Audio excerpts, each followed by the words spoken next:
Good morning.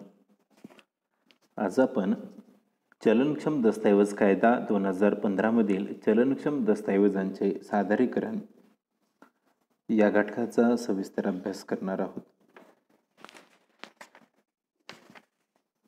चलनक्षम दस्तऐवजाचे पैसे मिळण्यापूर्वी चलनक्षम दस्ताचा आदेश किंवा प्राप्तकर्ता यांनी काही प्राथमिक कार्यवाही करायची असते. चलनक्षम दस्त लिहिल्यानंतर त्याला स्वीकृती मिळावी लागत असते किंवा त्याचे पैसे जे आहे ते मिळण्यापूर्वी तो दस्त आज्ञार्थीकडे सादर करावा लागत असतो.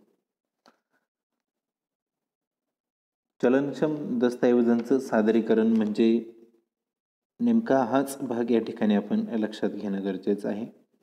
चलनक्षम दस्तऐवज फक्त लिहून उपयोग नाही, तर त्यावर योग्य त्या अधिकृत व्यक्तीची सही त्यावरती असणं गरजेचं आहे, म्हणजे निर्मात्यानं त्यावरती सही करणं गरजेचं आहे. त्याचबरोबर तो दस्तऐवज लिहिल्यानंतर संबंधित इतर दुसरा जो कोणी पक्ष असेल त्याने त्याला स्वीकृती देणं गरजेचं असतं. चलनक्षम दस्तऐवजांच्या कायद्यामध्ये कलम 5 मध्ये आपल्याला चलनक्षम दस्तऐवज सादर करण्याबाबतच्या तरतुदी ज्या आहेत त्या पाहायला मिळतात.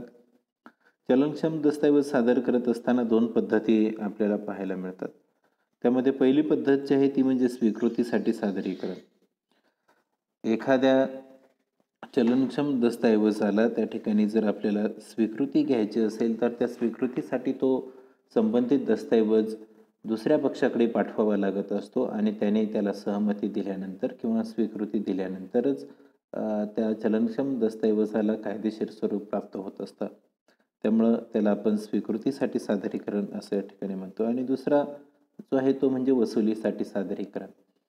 एखाद्या व्यापाऱ्याला दुसऱ्या एखाद्या व्यापाऱ्याकडून किंवा खरेदीदाराकडून त्या ठिकाणी जर त्याचे बिल घ्यायचे असेल किंवा संबंधित मालाचे पैसे जर येणे असतील तर त्यासाठी ती व्यक्ती अशा चलनक्षम दस्तऐवजांचा त्या ठिकाणी वापर करत असते किंवा ते चलनक्षम दस्तऐवज तयार करून त्याची रक्कम दुसऱ्या व्यक्तीकडून वसूल करत असते आणि ते वसुलीसाठी संबंधित दस्तऐवज त्या दुसऱ्या पक्षाला पाठवला जात असतो. त्याला आपण वसुलीसाठी सादरीकरण असं म्हणत असतो. स्वीकृतीसाठी सादरीकरण हा पहिला भाग यामध्ये आपण पाहणार आहोत. इंग्रजीमध्ये त्याला आपण प्रेझेंटेशन फॉर ॲक्सेप्टन्स असं या ठिकाणी म्हणतो. भारतीय चलनक्षम दस्तऐवज कायद्यामध्ये येणाऱ्या चलनक्षम दस्तऐवजापैकी हुंडीला आज्ञार्थीची किंवा आदेशितीची स्वीकृती मिळणं आवश्यक असतं आणि म्हणूनच आदेशकाने आदेशितीवर हुंडी काढल्यावरती ती आदेशितीकडे स्वीकृतीसाठी पाठवली जात असते. आदेशितीनं जर त्याला स्वीकृती दिली असेल तरच ती त्याच्यावर बंधनकारक असते आणि जर स्वीकृती दिली नाही तर त्या हुंडीचे पैसे देण्याची जबाबदारी त्या आदेशितीची राहत नाही. काही हुंड्याच्या आहेत त्या आदेशितीकडे स्वीकृतीसाठी सादर करण्याची गरज सुद्धा नसते. उदाहरणार्थ, मागणी करताच पैसे मिळणारी हुंडी जर असेल किंवा हुंडी दाखवताच पैसे मिळणारी हुंडी असेल किंवा विशिष्ट तारखेला पैसे मिळणारी हुंडी जर असेल तर अशा वेळेला संबंधित ज्या हुंड्या आहेत त्या हुंड्या आदेशितीकडे स्वीकृतीसाठी पाठवण्याची गरज नसते. डायरेक्टली त्यांचे पैसे त्या ठिकाणी काय होत असतात, मिळत असतात. परंतु ज्या हुंड्या स्वीकृतीसाठी सादर कराव्या लागत असतात त्या मात्र आदेशितीने त्याचा स्वीकार केल्याशिवाय पैसे मिळत नाही.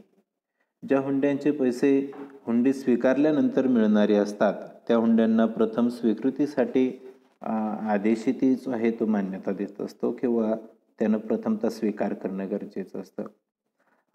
आदेशितीनं जर संबंधित हुंड्यांचा स्वीकार केला की तो त्या हुंडीचे पैसे देण्याची वेळ आणि तारीखसुद्धा ठरवत असतो. किंबहुना त्याला त्या संबंधित हुंडीचे पैसे जे आहेत ते द्यावे लागत असतात. ज्यावेळी हुंडी स्वीकृतीसाठी आदेशितीकडे पाठवली जात असते त्यावेळेला संबंधित हुंडीमध्ये योग्य ती रक्कम, त्याचबरोबर आदेशितीचं नाव, हुंडी निर्माण करणाऱ्या व्यक्तीचं नाव आणि सही, त्याचबरोबर ज्या संबंधित मालाचे पैसे त्या ठिकाणी दिले जाणार आहेत त्याचा रेफरन्स काय करावा लागत असतो, त्यामध्ये द्यावा लागत असतो. ज्यावेळी हुंडी स्वीकृतीसाठी आदेशितीकडे पाठवली पाहिजे अशी अट स्पष्टपणे त्या हुंडीमध्येच नमूद केलेली असते. अशा वेळेला हुंडी स्वीकृतीसाठी सादर करणे अत्यावश्यक असते. ज्या हुंड्या स्वीकृतीसाठी सादर केल्या जात असतात त्या नेमक्या कुणाकडे सादर केल्या पाहिजेत किंवा धारक जो आहे त्या धारकानं हुंडी स्वीकृतीसाठी संबंधित व्यक्ती ज्या आहेत त्या नेमक्या कोण असाव्यात की ज्यांच्याकडे हुंडी सादर करावी लागत असते. त्यामध्ये कायद्यामध्ये काही तरतुदी आपल्याला पाहायला मिळतात. त्यामध्ये पहिला भाग येतो तो म्हणजे हुंडीचे आज्ञार्थी, जे त्या संबंधित हुंडीचे पैसे देणार आहेत किंवा ज्यांच्याकडून पैसे घेणं त्या ठिकाणी संबंधित व्यक्तीला असतं किंवा पैसे घ्यायचे असतात, अशा व्यक्तीला त्या ठिकाणी आपण आज्ञार्थी असं म्हणत असतो. किंवा त्या संबंधित हुंडीच्या आज्ञार्थीचा प्रतिनिधी जो आहे तो प्रतिनिधीसुद्धा त्या ठिकाणी काय करू शकतो, त्याला स्वीकृती देऊ शकतो. म्हणजेच हुंडी त्या संबंधित आज्ञार्थीच्या प्रतिनिधीला सुद्धा आपल्याला सादर करता येत असते. आज्ञार्थीचा जर समजा मृत्यू झालेला असेल तर अशा वेळेला त्याचा असणारा कायदेशीर वारसदार जो आहे त्या वारसदाराकडं ही हुंडी सादर करता येत असते. किंवा अनेक वेळेला संबंधित जे कोणी आज्ञार्थी असतील ते जर दिवाळखोर झाले असतील तर न्यायालयीन व्यवस्थापक त्याचे जे काही नेमलेले असतात त्यांच्याकडे ती हुंडी सादर केली जात असते. किंवा हुंडीचे जर 2पेक्षा जास्त आज्ञार्थी असेल तर अशा वेळेला त्या सर्व आज्ञार्थींपैकी कुणाकडेही हुंडी सादर करता येते किंवा सर्वांकडं त्या हुंडीचे पैसे मिळवण्यासाठी ती हुंडी सादर करता येत असते. हुंडी स्वीकृतीसाठी सादर करण्याबाबत सुद्धा कायद्यामध्ये काही तरतुदी आपल्याला पाहायला मिळतात. त्यामध्ये पहिली तरतूद जी आहे ती आहे सादरीकरणाची वेळ. हुंडीमध्ये सादर करण्याची वेळ जर दिलेली असेल तर दिलेल्या वेळेमध्येच हुंडी स्वीकृतीसाठी सादर केली पाहिजे. परंतु जर हुंडीमध्ये सादर करण्याची वेळ जर दिलेली नसेल तर ती योग्य वेळेमध्ये सादर करण्यात आली पाहिजे. कलम 75 प्रमाणे जर हुंडीच्या धारकाला पराकोटीचे प्रयत्न करून सुद्धा हुंडी जर सादर करता आली नाही तर ती सादर करण्यास उशीर झाल्याबद्दल क्षमासुद्धा मिळू शकते. परंतु सर्वसाधारणपणे हुंडी जी आहे ती नित्याच्या कामकाजाच्या दिवशी त्याचबरोबर नेहमीच्या कामकाजाच्या वेळेमध्ये म्हणजेच कामकाजाच्या तासामध्येच ती स्वीकृतीसाठी संबंधित आज्ञार्थी सादर केले पाहिजे. त्यानंतर दुसरी महत्त्वाची स्वीकृतीबाबत तरतूद ती म्हणजे सादरीकरण. स्वीकृतीसाठी सादरीकरणाचं ठिकाण जे आहे ते सुद्धा हुंडीमध्ये जर नमूद केलेलं असेल तर संबंधित ठिकाणी हुंडी स्वीकृतीसाठी सादर केली पाहिजे. परंतु हुंडीमध्ये जर ठिकाणाचा उल्लेख नसेल तर ती हुंडी आज्ञार्थीच्या व्यवसायाच्या ठिकाणी किंवा राहण्याच्या ठिकाणी स्वीकृतीसाठी सादर करणं गरजेचं असतं. तिसरी महत्त्वाची त्यामध्ये तरतूद म्हणजे सादरीकरण केल्याचा पुरावा. हुंडी जेव्हा आज्ञार्थीला स्वीकृतीसाठी सादर केली जात असते त्याचा पुरावा ठेवणं गरजेचं असतं किंवा त्याचा पुरावा असणं आवश्यक आहे. कराराप्रमाणे जर ठरलं असेल तर त्यानुसारच हुंडी स्वीकृतीसाठी सादर केली पाहिजे. अन्यथा प्रथा असल्यात रजिस्टर्ड पोस्टाने सुद्धा हुंडी स्वीकृतीसाठी सादर करणं गरजेचं असतं किंवा ती स्वीकृतीसाठी सादर केली जात असते. चौथी तरतूद जी आहे ती महत्त्वाची आपल्याला पाहायला मिळते म्हणजेच ती स्वीकृतीसाठी असणारी मुदत. धारक जो आहे त्या धारकानं हुंडी स्वीकृतीसाठी आज्ञार्थीकडे जर पाठविली असेल तर ती हुंडी मिळाल्यापासून 48 तासांच्या आत आज्ञार्थीनं हुंडीला स्वीकृती दिली पाहिजे. आणि जर त्या अवधीमध्ये आज्ञार्थीनं हुंडीला स्वीकृती दिली नाही तर त्या हुंडीचा अनादर झाला असं आपण मानत असतो. इंग्रजीमध्ये ज्याला डिझॉनर बाय नॉन ॲक्सेप्टन्स असं या ठिकाणी आपण त्याला म्हणत असतो. कायद्याच्या एकंदरीत जर आपण विचार केला तर कायद्याच्या कलम 63 या स्वीकृतीसाठी मुदतीबद्दलच्या तरतुदीचा आपल्याला उल्लेख यामध्ये पाहायला मिळतो. त्यानंतर पुढचा महत्त्वाचा भाग या ठिकाणी आपण पाहणार आहोत तो म्हणजे अटीवर हुंडीची स्वीकृती करता येत असते. अनेक वेळेला आज्ञार्थी हुंडीची स्वीकृती करतो पण त्यासाठी अटी घालत असतो आणि नंतर त्याची स्वीकृती करतो. यालाच आपण अटीवरती हुंडीची स्वीकृती केली असं म्हणत असतो. उदाहरणार्थ समजा हुंडीचे पैसे जे आहेत ते हप्त्याने देईल किंवा हुंडीचे पैसे देण्यासाठी मुदतीमध्ये वाढ करून त्या ठिकाणी घेतली जात असते.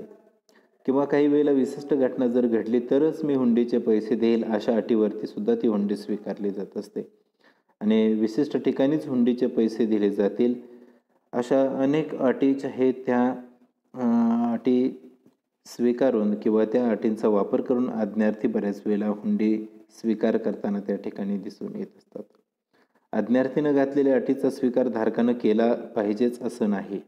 आज्ञार्थीने काही अटीवर जर हुंडीचा स्वीकार केला व त्या अटी धारकाला जर मान्य नसतील तर आज्ञार्थीनं हुंडीची स्वीकृती नाकारली असं सुद्धा धारक समजू शकतो. काही विशिष्ट परिस्थितीमध्ये हुंडी जी आहे ती स्वीकृतीसाठी सादर करावी लागत नाही. त्याबाबतच्या कायद्यामध्ये काही तरतुदी आपल्याला पाहायला मिळतात. त्यामध्ये पहिला भाग तो म्हणजे काल्पनिक अथवा बनावट आज्ञार्थी जर असेल, म्हणजेच फक्त व्यवहार पूर्ण करण्यासाठी म्हणून बनावट आज्ञार्थीच्या नावे जर हुंडी काढलेली असेल तर अशा वेळेला ती हुंडी सादर करण्याची गरज नसते, कारण ती मूळतःच काय असते, बनावट असते. त्या संबंधित नावाचा व्यक्ती काही वेळेला मार्केटमध्ये त्या ठिकाणी असू शकत नाही, किंवा जरी असला तरी ती बनावट असल्यामुळे त्या संबंधित व्यक्तीकडे काय केली जात नाही, पाठवली जात नाही. किंवा आज्ञार्थी व्यक्ती जर करारपात्र नसेल, म्हणजे ज्याच्याकडून हुंडीचे पैसे घ्यायचे आहेत तो जर करारपात्र नसेल, करार कायद्यामध्ये ज्या काही अटी दिलेल्या आहेत करारपात्र होण्यासाठी त्या जर तो पूर्ण करत नसेल तर अशा वेळेला सुद्धा ती हुंडी जी आहे ती सादर करता येत नाही किंवा करावी लागत नाही. त्याचबरोबर आज्ञार्थीला जर दिवाळखोर म्हणून जाहीर केलेलं असेल किंवा आज्ञार्थीचा मृत्यू झालेला असेल तर अशा वेळेला सुद्धा ती हुंडी जी आहे ती स्वीकृतीसाठी सादर करायची गरज नसते. स्वीकृतीसाठी योग्य पद्धतीनं हुंडी जर पाठवली असेल तर वेगळ्याच इतर कारणासाठी आज्ञार्थी हुंडी जर नाकारत असेल तर अशा वेळेला सुद्धा संबंधित हुंडी जी आहे ती सादर करण्याची आवश्यकता नसते. कायद्यामध्ये अशा तरतुदी या ठिकाणी आपल्याला पाहायला मिळतात. यानंतर आपण दुसरा महत्त्वाचा भाग जो आहे तो पाहणार आहोत, तो म्हणजे वसुलीसाठी सादरीकरण, ज्याला इंग्रजीमध्ये आपण प्रेझेंटेशन फॉर पेमेंट असं म्हणतो. चलनक्षम दस्तऐवजाचे पैसे मिळवण्यासाठी संबंधित वस्तू जे आहेत ती वस्तू किंवा त्याचे जे काही पैसे आहेत ते पैसे मिळवण्यासाठी आपण या चलनक्षम दस्तऐवजांचा वापर करत असतो. मग संबंधित दस्त जो आहे तो वसुलीसाठी पाठवावा लागत असतो, म्हणजेच त्याचे पैसे मिळण्यासाठी संबंधित पक्षाकडे सादर करावा लागत असतो किंवा ते करणं आवश्यक असतं. उदाहरणार्थ समजा वचन चिठ्ठी जी आहे ती वचनदात्याकडे पाठवली जात असते, धनादेश जो आहे तो आज्ञार्थी बँकेकडे पाठवला जात असतो आणि हुंडी जी आहे ती आज्ञार्थी व्यक्तीकडे पाठवली जात असते. असे चलनक्षम दस्तऐवज कामकाजाच्या दिवशी किंवा कामाच्या वेळेमध्ये वसुलीसाठी पाठवले जात असतात. चलनक्षम दस्तऐवजांच्या संदर्भामध्ये स्वीकर्ता, निर्माता किंवा आज्ञार्थी यापैकी एखादा व्यक्ती जो आहे तो जर दिवाळखोर झाला असेल किंवा त्याला जर न्यायालयाने दिवाळखोर घोषित केलं असेल तर संबंधित दस्त त्याच्या न्यायालयीन व्यवस्थापकाकडं वसुलीसाठी काय केला जातो, सादर केला जात असतो. या संदर्भामध्ये कायद्यामध्ये काही तरतुदी आपल्याला पाहायला मिळतात. त्यामध्ये पहिला भाग येतो तो म्हणजे चलनक्षम दस्तऐवजाचे जे काही पैसे आहेत ते पैसे वसूल करण्यासाठी चलनक्षम दस्तऐवज संबंधित पक्षाला कामकाजाच्या दिवशी कामकाजाच्या वेळेमध्येच त्या ठिकाणी सादर केला पाहिजे. कलम 65 मध्ये याची तरतूद आपल्याला पाहायला मिळते. त्याचबरोबर कलम 68 आणि 69 मध्ये म्हटल्यानुसार चलनक्षम दस्ताचे पैसे जे आहेत ते विशिष्ट ठिकाणीच दिले जातील, घेतले जातील अशा प्रकारचे चलनक्षम दस्त जर लिहिलेले असतील किंवा स्वीकारलेले असतील तर संबंधित जबाबदार पक्षांनी पैसे मिळवण्यासाठी ठरलेल्या ठिकाणी ते सादर करणं गरजेचं असतं. तिसरी तरतूद आपल्याला महत्त्वाची पाहायला मिळते ती म्हणजे वचन चिठ्ठीची रक्कम हप्त्यानं द्यावयाची जर असेल तर निश्चित केलेल्या तारखेनंतर तिसऱ्या दिवशी पैसे मिळवण्यासाठी वचन चिठ्ठी सादर करण्यात आली पाहिजे. याचा उल्लेख आपल्याला कलम 67 मध्ये पाहायला मिळतो. रक्कम जी आहे ती एका निश्चित ठिकाणी जर देण्याचं ठरलेलं नसेल तेव्हा तो चलनक्षम दस्तऐवज वसुलीसाठी अनुक्रमे निर्माता, स्वीकर्ता, त्याचबरोबर आज्ञार्थी बँक यांच्या नेहमीच्या व्यवसायाच्या ठिकाणी किंवा राहण्याच्या ठिकाणी कलम 70 नुसार काय केलं पाहिजे, सादर केला पाहिजे. चलनक्षम दस्ताचे पैसे जे आहेत ते देण्यासाठी जबाबदार असलेल्या व्यक्तीची किंवा व्यवसायाची, संबंधित पक्षाची किंवा त्यांची राहण्याची जागा जर निश्चित नसेल तर तेव्हा तो संबंधित पक्ष ज्या ठिकाणी सापडेल त्या ठिकाणी तो दस्त वसुलीसाठी कलम 71 नुसार आपल्याला सादर करता येत असतो. परंतु धारकानं पैसे देण्यासाठी जबाबदार असलेल्या पक्षाच्या व्यवसायाचं किंवा राहण्याचं ठिकाण जे आहे ते शोधून काढण्यासाठी शक्यतो सर्वतोपरी प्रयत्न करणं गरजेचं असतं किंवा ते केलेले असले पाहिजेत. त्याचबरोबर धनादेशाची वसुली करण्यासाठी धनादेश योग्य वेळेमध्ये बँकेमध्ये सादर केला पाहिजे. तरच धनादेशाचा धारक इतर संबंधित पक्षांना त्या ठिकाणी जबाबदार धरू शकेल. धनादेशाचा आदेशक व आज्ञार्थी बदल्यापूर्वीच तो धनादेश बँकेकडे वसुलीसाठी सादर केला पाहिजे. कलम 72 मध्ये तसा उल्लेख आपल्याला पाहायला मिळतो. धनादेश काढणाऱ्या व्यक्तीच्या खात्यावर पुरेशी रक्कम असल्यास बँकेने धनादेश सादर करता त्याचे पैसे दिले नाहीत तर आदेशकाचे झालेले नुकसान भरून देण्याची जबाबदारी संबंधित बँकेवरती येत असते. कलम 74 मध्ये तसा उल्लेख आपल्याला पाहायला मिळतो. त्याचबरोबर स्वीकृतीसाठी किंवा पैसे वसूल करण्यासाठी चलनक्षम दस्त जो आहे तो सादर करण्यास धारकाच्या नियंत्रणाबाहेरील कारणामुळे जर उशीर झाला असेल आणि त्यामध्ये धारकाची कोणतीही चूक नाही असं जर स्पष्ट झालं असेल तर झालेला विलंब हा क्षम्य ठरू शकतो. परंतु अशा वेळेला मात्र विलंबाचं कारण जे आहे ते कारण योग्य असणं गरजेचं आहे. विलंबाचं कारण जर नष्ट झालं असेल तर नष्ट होताच संबंधित चलनक्षम दस्त वसुलीसाठी लवकरात लवकर सादर केलं पाहिजे. कलम 75 मध्ये याची तरतूद आपल्याला पाहायला मिळते. आणि या सर्व गोष्टीवरून आपल्या असं निदर्शनामध्ये येतं की चलनक्षम दस्तऐवजाचे पैसे जे आहेत ते त्या ठिकाणी काही विशिष्ट प्रकारे देता येत असतात. त्यामध्ये पहिला भाग येतो तो म्हणजे मागणी करताच पैसे देणं किंवा विशिष्ट तारखेला पैसे देणं आणि विशिष्ट मुदतीनंतर पैसे देणं. काही वचनचिठ्ठ्या किंवा हुंड्या मागता क्षणीच पैसे मिळणारे असतात. त्यामुळं ज्या तारखेस पैशाची मागणी केली जाते त्या तारखेस पैसे देण्याची तारीख असं समजलं जात असतं. विशिष्ट काही तारखेला किंवा विशिष्ट मुदतीनंतर दस्तऐवजाचे पैसे जर द्यायचे असतील तर अशा वेळेला संबंधित दस्ताचे पैसे दिलेल्या मुदतीनंतर अगर तारखेनंतर 3 जादा दिवसांची मुदत त्या ठिकाणी देता येत असते. उदाहरणार्थ समजा 1 एप्रिल 2008 रोजी 3 महिन्यानंतर द्यावयाच्या हुंडीचे पैसे 4/2/2008 रोजी त्या ठिकाणी काय करावे लागतील, द्यावे लागतील. जर चलनक्षम दस्तऐवज आहे त्या दस्ताचे पैसे देय असलेल्या तारखेला अगर तारखेनंतर 3ऱ्या दिवशी सार्वजनिक सुट्टी किंवा रविवार जर आला असेल तर त्याच्या अगोदरच्या दिवशी पैसे दिले पाहिजेत. परंतु आकस्मिक कारणांसाठी केंद्र शासनानं जर सुट्टी जाहीर केली असेल तर अशा वेळेला चलनक्षम दस्ताचे पैसे 3ऱ्या जादा दिवसानंतर येणाऱ्या दिवशी दिले पाहिजेत.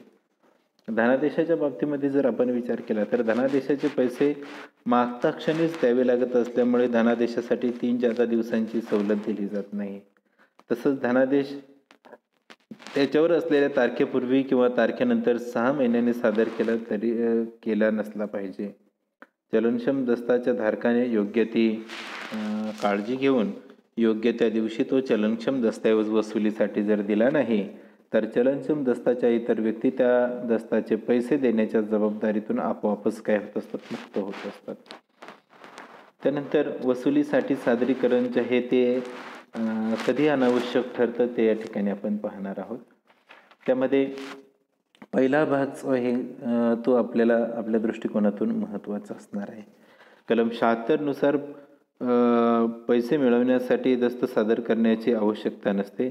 अशा परिस्थितीमध्ये धारक जो आहे तो दस्तऐवजाचा अनादर झाला असंही मानू शकतो. हा प्रथम भाग किंवा प्रथम दर्शनी या बाबतीमध्ये माहिती असणं आपल्याला गरजेचं आहे. चलनक्षम दस्तऐवजाच्या धारकाला चलनक्षम दस्ताचे पैसे मिळण्यासाठी तो दस्त सादर करता येऊ नये आणि म्हणून चलनक्षम दस्ताच्या निर्मात्याने किंवा स्वीकर्त्याने किंवा आज्ञार्थीने जर काही जाणीवपूर्वक प्रयत्न केले असतील किंवा सादर करण्यासाठी काही अडथळा निर्माण केला असेल किंवा अडथळा निर्माण करण्याचे काही प्रयत्न जरी केले असतील तरी त्याचा अनादर झाला असं मानलं जात असतं. त्याचबरोबर चलनक्षम दस्तऐवजाचे पैसे वचनदाता किंवा आज्ञार्थी यांच्या व्यवसायाच्या ठिकाणी देण्याचं पूर्व निश्चित झालं असताना ते ठिकाण जर त्या तारखेला बंद असेल तर अशा वेळी चलनक्षम दस्त सादर करण्याची जी काही आवश्यकता आहे ती राहत नाही.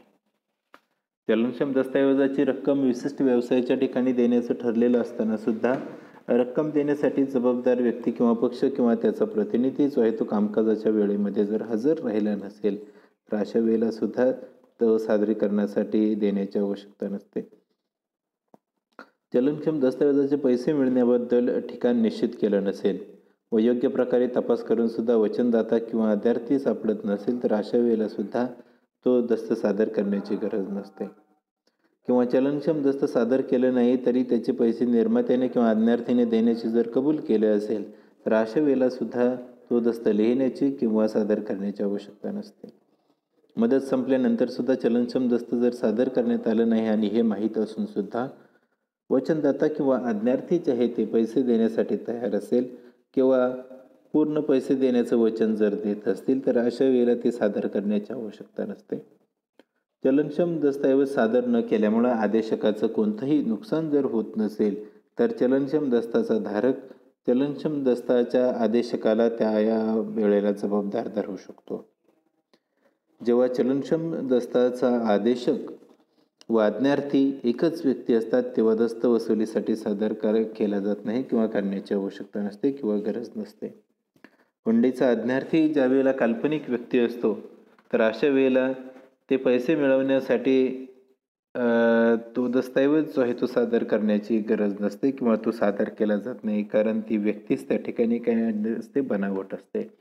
तर अशा पद्धतीने या ठिकाणी चलनक्षम दस्तऐवजांचं सादरीकरण या ठिकाणी आपण पाहिलं. त्यामध्ये 2 प्रकार पाहिलेत. पहिला भाग जो आहे तो म्हणजे स्वीकृतीसाठी सादरीकरण आणि दुसरा भाग वसुलीसाठी सादरीकरण. या दोन्ही गोष्टी आपण सविस्तरपणे या ठिकाणी पाहिलेल्या आहेत. धन्यवाद.